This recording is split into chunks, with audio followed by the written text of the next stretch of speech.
InterLonaUnited hit the ground running. Bagging 82 points in matchday 1 puts the squad in an excellent position, but fantasy markets move quickly. Down here in the midfield and defense, we have multiple players returning 2 or 3-point blanks. This leaves us with the core dilemma for matchday 2.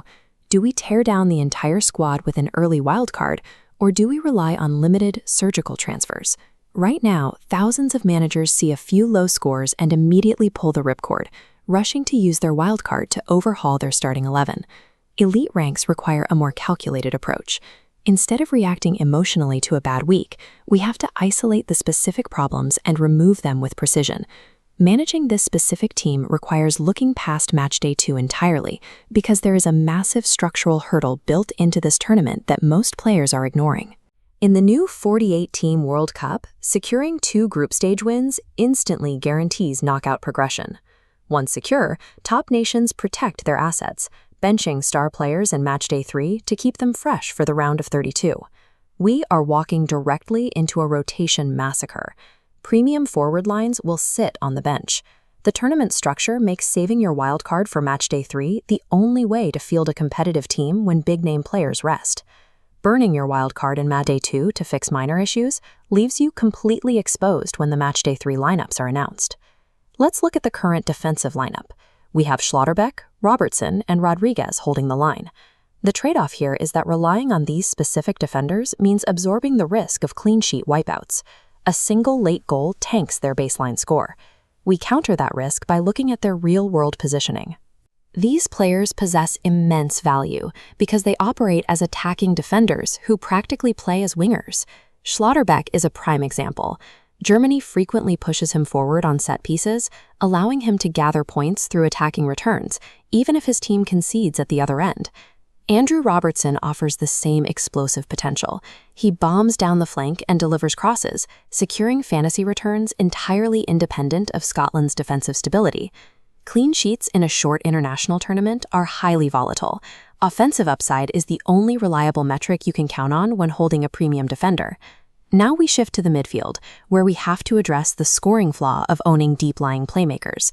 Hakan Çalhanoğlu is an excellent orchestrator, but the fantasy scoring system offers zero reward for setting the tempo or dictating possession. It's the same problem with Rodri. He anchors the Spanish national team, but without regular attacking returns, a holding midfielder is a poor investment on your roster. Selling these players immediately provides the liquidity we need to fund our attacking upgrades in other areas. Then there is Bruno Fernandes. Right now, many managers want to sell him after a frustrating 3-point blank. Measuring expected points justifies holding him against Uzbekistan. His underlying data hits a massive 8.01 XP ceiling in this matchup.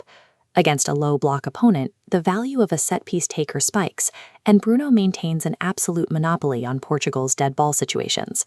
Selling a player based on past blanks is an emotional move.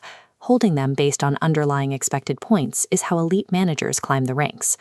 With our deep-lying midfielder sold, we have the budget required to execute our incoming transfers. First, we bring in Kylian Mbappé. Against Iraq, his inclusion is a priority for any competitive squad. Because his ownership percentage is high, acquiring Mbappé is a defensive shield. If he scores big and you don't own him, your rank will drop significantly. Owning him neutralizes that threat. Our second transfer takes the opposite approach. We are looking for high differential upside.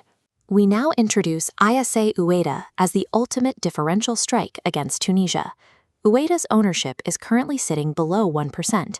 That instantly qualifies him for the plus 2-point scouting bonus if he performs.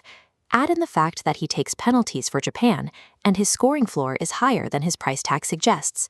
You find the exact point of vulnerability in the market, target the differential, and execute the maneuver with precision.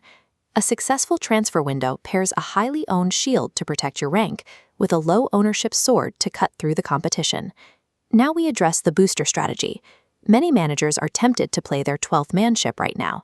Looking at this decision tree flowchart reveals the drawback of the 12th manship. You are forbidden from putting the captain's armband on your extra player.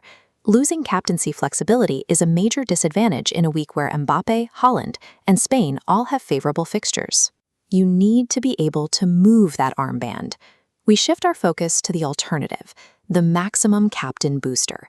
This chip automatically captures the highest score from anyone in your starting 11, doubles it, and assigns them the captaincy retroactively. While the 12th man adds volume to your squad, the maximum captain is the only tool that eliminates the risk of guessing your captain wrong. Here is the final upgraded InterLonaUnited lineup for Matchday 2, following our surgical transfers. We have to acknowledge the sacrifice made to get here. Carrying a weak link like Asare and goal is the price we pay to preserve our wildcard. But look at the result. We have an optimized midfield and a lethal forward line that is aligned with the underlying data. The final strategic layer is applying the maximum captainship to this specific constellation of premium stars. Using the wildcard in Matchday 2 burns your most versatile tool just before the rotation storm arrives next week. Fantasy World Cup is an exercise in resource management. Make surgical strikes, hit the max captainship, and let the points roll in while you wait out the Matchday 3 rotation storm.